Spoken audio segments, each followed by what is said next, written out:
Assalamualaikum warahmatullahi wabarakatuh. Perkenalkan, nama saya Muhammad Ma'ruf Rahmatullah.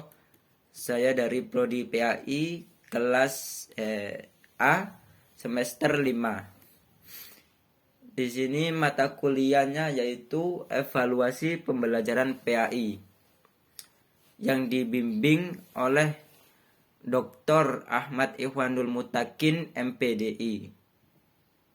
Materi yang akan saya bahas yaitu materi tentang taksonomi Bloom beserta klasifikasinya.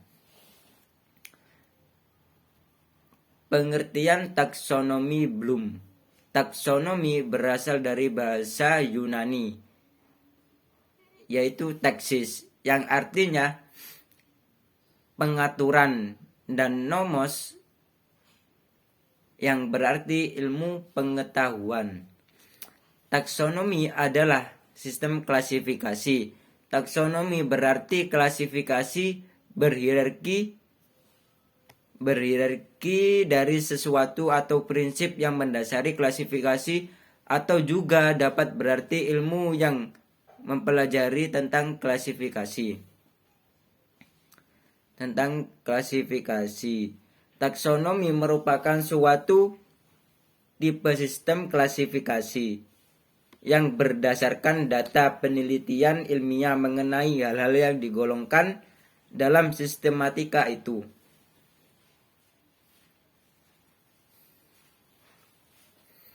Taksonomi ini merupakan sistem klasifikasi yang berdasarkan data penelitian ilmiah. Berarti sebelum dinamakan taksonomi Bloom ini terjadi seorang ilmuwan atau para ahli gitu melakukan penelitian ilmiah mengenai hal-hal yang digolongkan dalam sistematika itu. Sistematika itu apa yang dimaksud? Yang dimaksud sistematika itu yaitu 3 ranah dalam taksonomi Bloom ini. 3 klasifikasinya. Yang pertama yaitu ranah kognitif, yang kedua afektif, yang ketiga psikomotor. Nah, yang pertama yaitu ranah kognitif. Ranah kognitif merupakan segi kemampuan yang berkaitan dengan aspek-aspek pengetahuan, penalaran, atau pikiran. Bloom membagi ranah kognitif ke dalam 6 tingkatan atau 6 kategori. Yang pertama, pengetahuan. Yang kedua, pemahaman. Yang ketiga, penerapan. Yang keempat, analisis. Yang kelima, sintesis. Yang keenam, evaluasi. Untuk yang tingkat pertama yaitu pengetahuan. Pengetahuan mencakup ingatan akan hal-hal yang pernah dipelajari dan disimpan di dalam otak. Pengetahuan yang disimpan ini digali ketika kita ini membutuhkan. Contohnya, ketika kita mempelajari pelajaran seumpamanya PAI bab tentang haji itu. Nah, itu kan merupakan suatu pengetahuan yang kita pelajari di dalam kelas. Terus ketika kita sudah waktunya pelajaran PAI dan ujian, ketika bab haji itu muncul, nah, pengetahuan tersebut kita butuhkan. Nah, lalu kita aplikasikan, kita terapkan di dalam mengerjakan soal itu. Itu maksudnya ketika ilmu kita dibutuhkan pada waktu yang tepat itu disebut pengetahuan. Jadi ketika kita butuh baru kita tuangkan gitu pengetahuan yang kita ketahui. Yang kedua yaitu pemahaman. Di tingkat pemahaman ini seseorang memiliki kemampuan untuk menangkap makna dan arti tentang hal yang dipelajari. Jadi di tingkat ini seseorang itu sudah memiliki kemampuan untuk menangkap makna dan arti tentang hal yang dipelajari. Dan contohnya ketika saya bertanya HP itu bagaimana gitu. Nah, HP itu berbentuk segi panjang, umpamanya segi panjang. Nah, terus ada yang mengartikan HP itu berbentuk kotak. Nah, gitu nggak apa-apa karena setiap orang itu memiliki makna dan pemahamannya masing-masing begitu. Contohnya lagi kopiah ini apa? Kopiah ini ya yang dipakai di kepala. Terus kopiah itu warnanya hitam. Nah, ini nggak apa-apa karena kita itu memiliki pemahaman masing-masing begitu. Terus kemampuan dalam menguraikan isi pokok bacaan, mengubah data yang disajikan dalam bentuk tertentu ke bentuk lain. Kemampuan ini setingkat lebih tinggi daripada kemampuan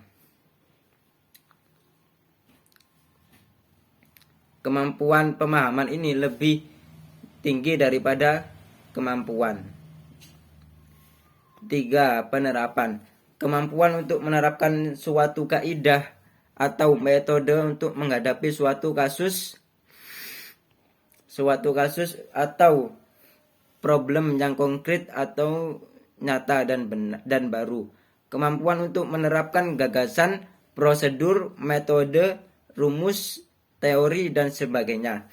Adanya kemampuan dinyatakan dalam aplikasi suatu rumus pada persoalan yang dihadapi atau aplikasi suatu metode kerja pada pemecahan problem baru. Misalnya menggunakan prinsip.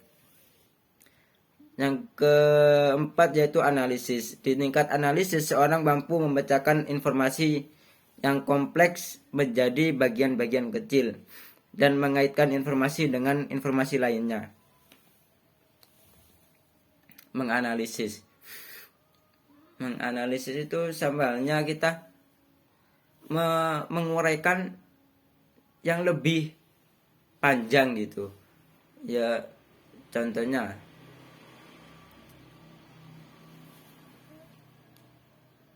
apa ya?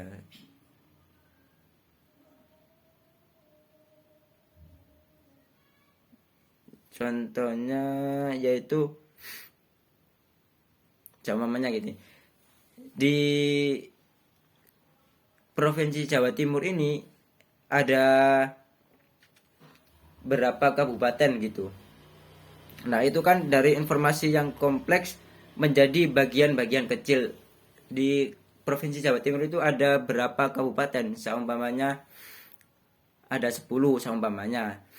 Nah, terus salah satunya yaitu ada Kabupaten Lumajang. Nah, di Kabupaten Lumajang ini ada berapa kecamatan gitu.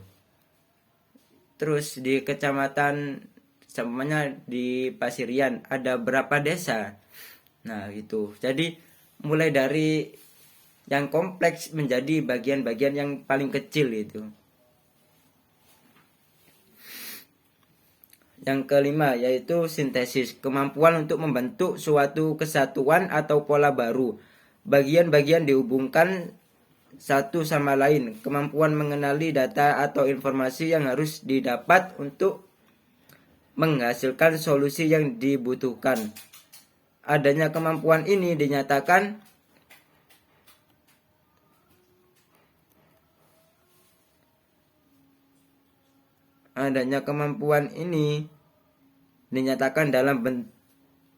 dalam membuat suatu rencana penyusunan satuan pelajaran. Misalnya, kemampuan menyusun suatu program kerja, kemampuan ini setingkat lebih tinggi daripada kemampuan. Yang keenam, evaluasi. Kemampuan untuk memberikan penilaian terhadap suatu materi pembelajaran. Jadi, evaluasi itu sama dengan halnya menilai, mengoreksi. Nah, contohnya, ketika teman-teman semua ini ujian, terus ada salah satu teman kita yang mendapatkan nilai buruk, itu bisa dievaluasi dengan cara, kenapa ya kok nilai saya itu rendah? Apa ada yang salah dengan gaya belajar saya? Atau ada problem-problem yang lain? Itu bisa diketahui oleh orang tersebut itu sendiri, karena orang tersebut itu yang mengalaminya, sedangkan orang lain itu kalau nggak dikasih tahu nggak bakalan tahu juga gitu. Jadi evaluasi itu sama dengan halnya menilai.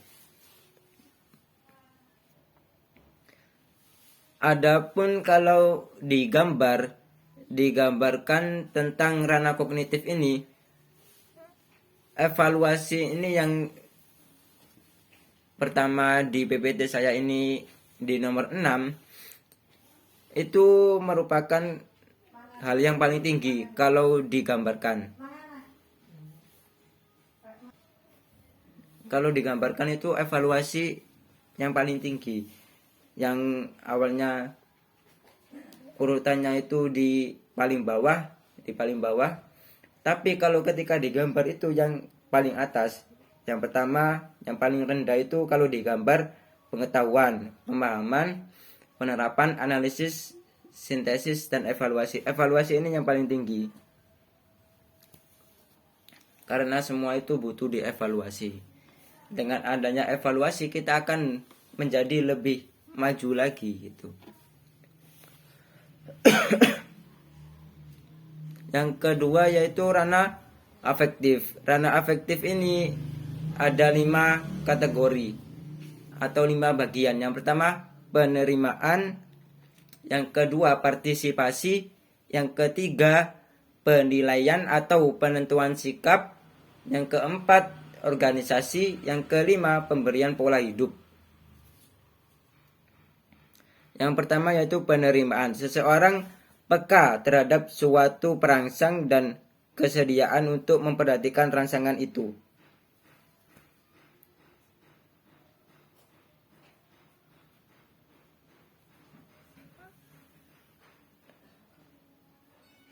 Seperti penjelasan yang diberikan oleh guru, kesediaan untuk menyadari adanya suatu fenomena di lingkungannya yang dalam pengajaran bentuknya berupa mendapatkan perhatian, mempertahankannya dan mengarahkannya. Misalnya juga kemampuan mengakui adanya perbedaan-perbedaan.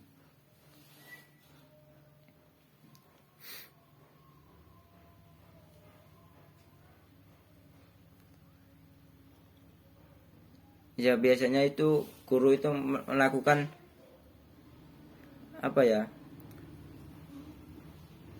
rangsangan terlebih dahulu untuk melakukan suatu pembelajaran, karena kalau sudah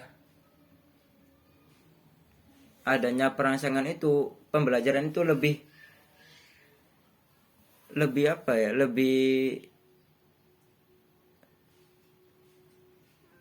menarik saja gitu, karena muridnya itu akan lebih semangat. Yang kedua yaitu partisipasi. Tingkatan yang mencakup kerelaan dan kesediaan untuk memperhatikan secara aktif dan berpartisipasi dalam suatu kegiatan. Hal ini dinyatakan dalam memberikan suatu reaksi terhadap rangsangan yang disajikan, meliputi persetujuan, kesediaan, dan kepuasan dalam memberikan tanggapan. Misalnya, mematuhi aturan dan berpartisipasi dalam suatu kegiatan.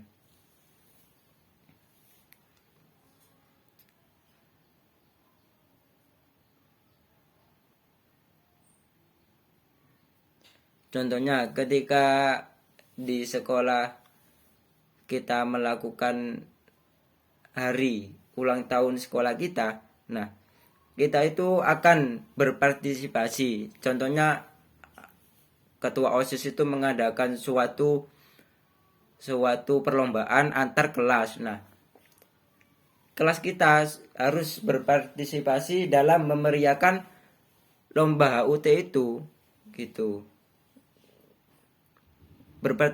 Berpartisipasi artinya itu ikut andil, itu ikut membantu merayakan HUT tersebut.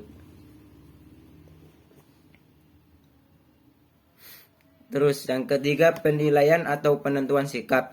Kemampuan untuk memberikan penilaian terhadap sesuatu dan membawa diri sesuai dengan penilaian itu. Mulai dibentuk suatu sikap menerima, menolak, atau mengabaikan, misalnya menerima pendapat orang lain.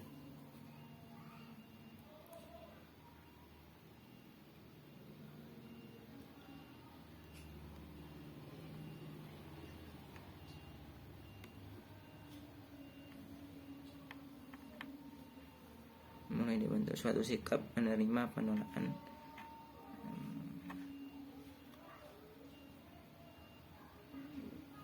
Jadi ketika ada seseorang yang berpendapat tentang diri kita itu bisa menerima atau bisa menolaknya atau bisa mengabaikan. Ya sama saja menolak sama mengabaikan itu ya. Contohnya, wah kamu kok jelek banget gitu sama mamanya begitu. Seumpamanya begitu ya, begitu. Terus kita itu bisa menolak, menerima. Contohnya, wah kamu kok ganteng atau kamu kok jelek banget lah. Kita itu bisa menerima pendapat orang lain itu. Apakah kita benar ganteng, cantik, atau bahkan sebaliknya gitu. Yang keempat yaitu organisasi. Organisasi kemampuan untuk membentuk suatu sistem nilai sebagai pedoman dan pegangan dalam kehidupan. Misalnya, menempatkan nilai pada suatu skala nilai dan dijadikan pedoman dalam bertindak secara bertanggung jawab. Yang kelima, pembentukan pola hidup. Kemampuan untuk menghayati nilai kehidupan sehingga menjadi milik pribadi, menjadi pegangan yang nyata dan jelas dalam mengatur kehidupannya sendiri.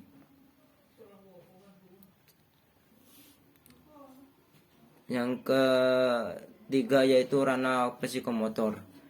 Ranah psikomotor ini kebanyakan di kalangan kita menghubungkan aktivitas motor dengan pendidikan fisik dan atletik, tetapi banyak subjek lain seperti menulis dengan tangan dan pengolahan kata juga membutuhkan gerakan. Ranah psikomotor ini dibagi menjadi 7 bagian, yaitu persepsi, kesiapan, gerakan terbimbing, gerakan yang terbiasa, gerakan yang kompleks, gerakan penyesuaian pola gerakan. Yang ketujuh yaitu kreativitas.